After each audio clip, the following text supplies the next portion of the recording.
வாரத்துக்கு முன்னாடி நம்மள கிறிஸ்மஸ் செலிப்ரேட் பண்ணி இந்த டைம்ல ஒரு பேங்கை சத்தமே இல்லாம ராபரி பண்ணிருக்காங்க ஃப்ரெண்ட்ஸ். இந்த பேங்க் ராபரி மத்த பேங்க் ராபரி மாதிரி வயலன்ஸான பேங்க் ராபரிலாம் இல்ல. இந்த பேங்க் ராபரி அப்போ no guns, no shouting, no alarms, no one inside the bank. இது ஒன்னும் யாருமே இல்ல பேங்க்ல அப்படின்னு சொல்லிட்டு போய் அடிச்ச ராபரி இல்ல. இது ஒரு பிளான் வால்ட் அட்டாக். இந்த பேங்க் ராபரி எங்க நடந்திருக்குன்னு பார்த்தோம்னா ஸ்பார்காஸ்ன்ற பேங்க்ல நடந்திருக்கு ஃப்ரெண்ட்ஸ். இந்த பேங்க் எங்க லொகேட்டா இருக்குன்னா ஜெர்மனில இருக்கிற ஜெல்ஷன் கேஸ்ன்ற சிட்டில இருக்குது ஃப்ரெண்ட்ஸ். இவங்க யூஸ்வலான ராபரி மாதிரி ஃப்ரண்ட் டோர் வழியெல்லாம் நுழையில.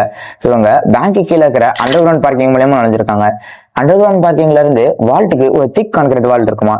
இவங்க பெர்ஃபெக்டா பிளான் பண்ணி அதை ஸ்லோ அண்ட் ஸ்டடியா ட்ரில் பண்ணி அந்த வாலை உடைச்சு மெயின் வால்ட்டுக்குள்ள என்டர் ஆயிருக்காங்க.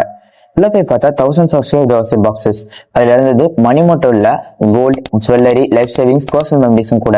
எல்லாரும் மணிக்கணக்கா வெளியில கிறிஸ்மஸ் செலிப்ரேட் பண்ணுற டைம்ல இவனுங்க மணிக்கணக்கா பேங்க் குள்ள இருந்திருக்காங்க.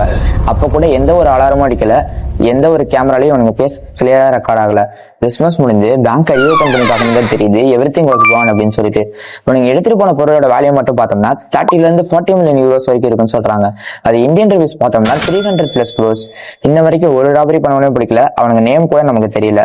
போலீஸ்லாம் இதை ஓஷன்ஸ் 11 லெவல் ஹீஸ்ட் அப்படின்னு சொல்றாங்க. ஏன் அப்படின்னா 2001 ஓஷன்ஸ் 11 ஒரு மூவி வந்திருக்கும் போல. அதுல வந்த ராபரி மெத்தடும் இவனுங்க பண்ண ராபரி மெத்தடும் ஒரே லெவல்ல இருக்கிறதுனால இதை ஓஷன்ஸ் 11 லெவல் ஹீஸ்ட்னு சொல்றாங்க. கேட்கறதுக்கே ஃபன்னியா இருக்குல்ல.